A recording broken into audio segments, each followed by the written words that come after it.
What's up, guys? I know I've been promising you a macronutrients video, and today is the day.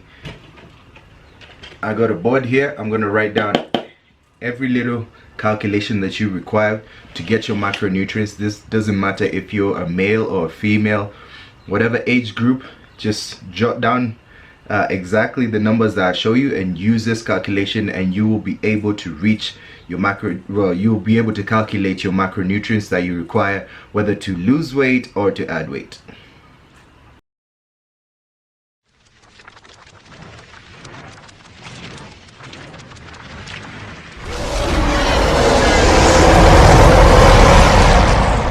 So the first thing you guys have to know is what you have to find out first is what's your maintenance. What do you require for you to maintain the current physique that you have, just to maintain your normal daily function, whether it's going to work, whether it's digesting, whatever it is, to maintain your current body weight. You have to find that out first. Now once you find that out, whatever you eat over that will mean you're adding weight, and if you eat under that number, it means you're losing weight. So also I want to remind you guys that this method of calculating macros is not the only way to do it, but it's just the way that I prefer to do. So this is an example for a 200-pound man. Yeah, let's say I'm 200 pounds. So I take my 200 pounds, right? 200 pounds, multiply that with 14, it gives me 2,800. Yeah, multiply 200 by 16, it gives me 3,200. Right, so this is not 100% accurate, but it is 90 to 95% accurate. So meaning this is on the lower side for someone who's less active. It depends on how active you are. This is someone who's less active, and for this one is someone who's in the gym often and is always working out and has an active lifestyle. Maybe he's a construction worker or something of the sort. So for me, I'd say 3,200 would be my maintenance calories. So I'll be eating 3,200 just to maintain the body weight that I have.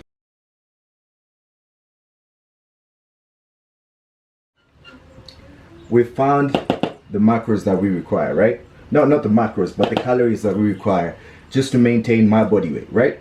So the next step is to find out how much I would require for me to lose, let's say 1 to 2 pounds of fat per week, right? So if you want to be not aggressive, then you would say you'd minus 500 from this number, 500 calories from this number, right? For my maintenance. Now if I want to be aggressive, I'll go to 600. But if you go above 600, if you're going to 800, 700, all the way to 1,000, then you're now starting to cut into your muscle and you're losing fat and muscle. And that's something that you don't want. You want to feel healthy, you want to feel rejuvenated, and you want your fats to come down slow and not rapid. So we'll minus 500 from this, yeah? So that's 3,200 minus 500. That gives us 2,700, right? So 2,700. This is the calories that I require for me to lose 1 to 2 pounds of body fat per week, right?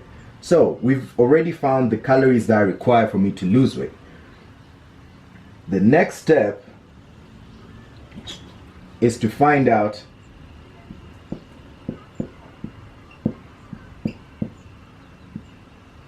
my protein, right? Pardon my handwriting, I write like a chicken.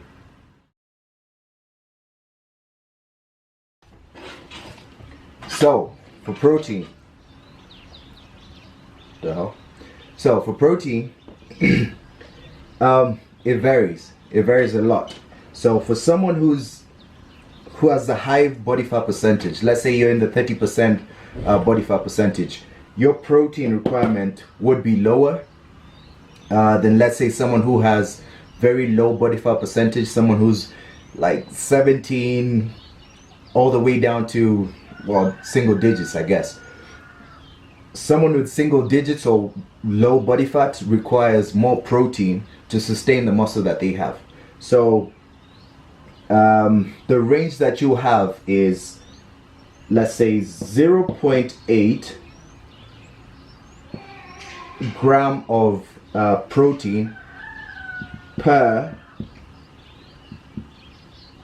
body weight, right? So 0.8 grams of protein per body weight. That's if your body fat percentage is really high. But if your body fat percentage is actually low, then you'll say 1 to around probably 1.2 per body weight, right? Grams of protein per body weight. So for me, since I'm 200 pounds, and this is not, it's not 1 gram, it's per pound of body weight, right? Not per kilogram. So it's per pound, right? So you have to change your numbers. That's why I've changed my numbers into pounds. It works easier that way. So for me, I would be having 200 grams of protein per day, right? And that's how you find your protein.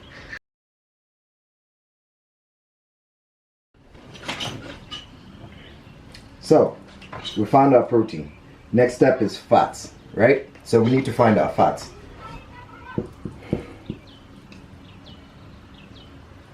So for fat, what you do is you take this number 200, right? Times that by 0.3 or 0.4, yeah? So by 0.3 gives you 60 and 0.4 gives you 80, right? So this on the lower side, this on the high side, right? So you're getting around 60 to 80 grams of protein, of fat, sorry. 60 to 80 grams of fats.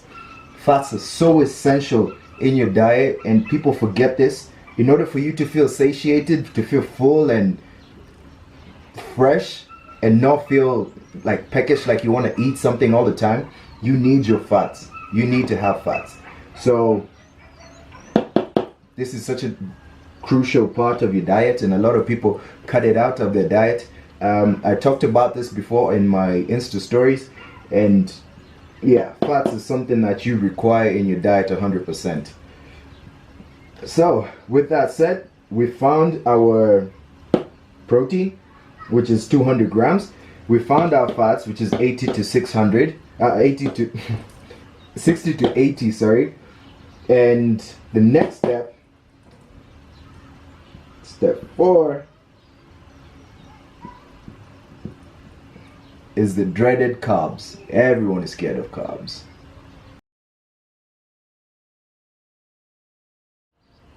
We found everything else, right? We need to find carbs now. That's the last thing that we need to do, right? So how do we find carbs? One thing that we know is, Jesus Christ, sorry about that. One thing that we know is protein equals to 4 calories, right? This is calories, right? Fats equals to 9, and carbs equals to 4, right? So what we're going to do is we're going to come here, we look at our protein. So our protein is 200 grams, right?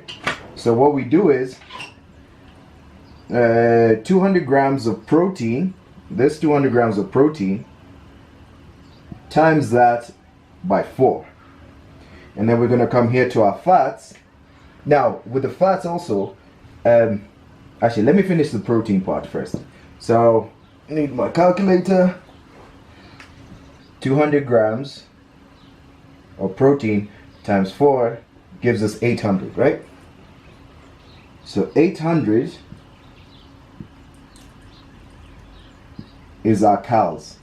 calories from protein, right? Now for fats, the reason why I gave you 60 and 80 is so that you can know what type of person you are. Are you a person who prefers higher carbs, or a person who prefers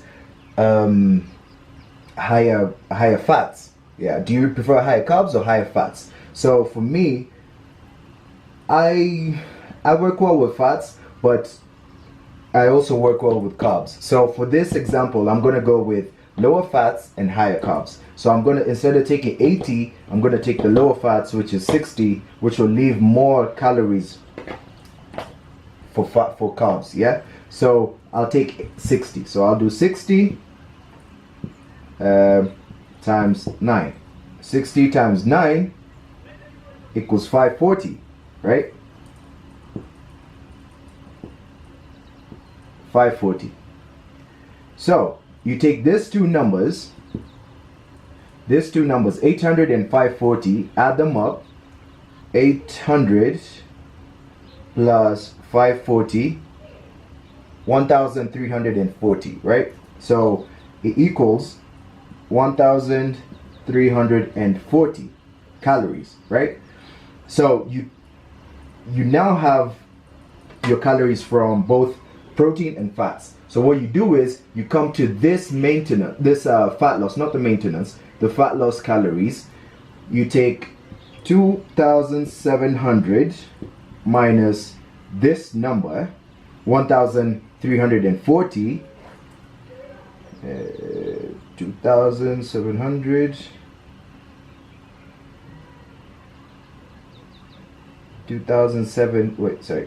2,700 minus 1,340 gives you 1,360, right?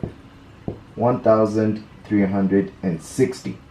So this is the calories for carbs. Now remember, one gram of carbohydrates equals to 4 calories. So what you do is you take this number and divide it by 4, right? So divide that by 4, it gives you 340.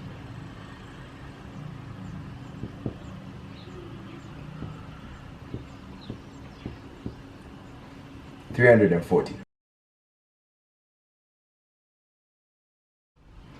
So to conclude this, we found out that your macros, your calories will be 2,700 for the day. To lose 1 to 2 grams, 1 to 2 pounds of body weight per week. And also we found out that your protein for the day will be 200 grams. Your fats for the day will be 60 grams. And your carbs for the day will be 340 grams, right? And that, my friends, is how you calculate your macros, right? This, again, I will repeat, this is not 100%, but it works very well. It's 90 to 95%. Right. This is something. At the end of the day, you have to be consistent. You have to follow it religiously. You have to do it for at least 3 months straight for you can't just do it for a week and expect wonders. With everything, consistency is key, right? So work on this. Try calculate your own macros. This, like I said before, this works for male or female, wherever you are. Just make these numbers fit, all these numbers fit, and you'll be good to go. I hope this was an eye-opener to you, and I hope you can use this and pass on the news to someone else, help a person out, someone who's been struggling with weight loss or weight gain. This is specifically for weight loss, but if you want weight gain, all you have to do is just increase this number by 500 and then go through this whole stage again, and you'll find your macros again. So it's not something totally different. It's exactly the same. Make sure you follow this. Make sure you follow us, make sure you subscribe, make sure you like, make sure you throw us a comment, and stay tuned for good stay tuned for good stuff coming soon. More of this nutrition talk. I'm really enjoying giving you guys nutritional talks, so I will keep this coming, and I will see you guys on the next one.